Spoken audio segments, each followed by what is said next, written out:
So this is motor tanker Marivex. This is motor tanker Marivex. We are fire on board. We have fire on board, and vessel is sinking. U.S. Navy attacked the missile on our engine room. We have hole the bottom. We have fire on board. Please help. ही वेदनादायक दृश्य बघितल्यानंतर मला एकीकडे खूप वाईट वाटलं, पण दुसरीकडे मला प्रचंड राग आला. तुम्ही म्हणाल कोणाचा राग आला?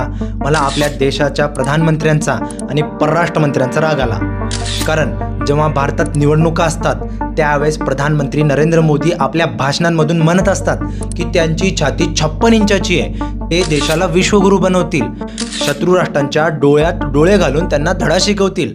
पण जेव्हा बारी अमेरिकेची येते त्यावेळेस प्रधानमंत्री नरेंद्र मोदी लोटांगण घालतात, अक्षरशः खरंच लोटांगण घालतात. तुम्ही बघा, अमेरिकेनं भारताच्या कंटेनरवर अटॅक केला, 3 निष्पाप भारतीय वारली, त्यात कित्येक लोक जखमी झाली. पण प्रधानमंत्री नरेंद्र मोदी आणि परराष्ट्र मंत्री जे एरवी आपल्या डोळ्यातून आग ओकत असतात काहीच बोलले नाहीत, शांत आहेत.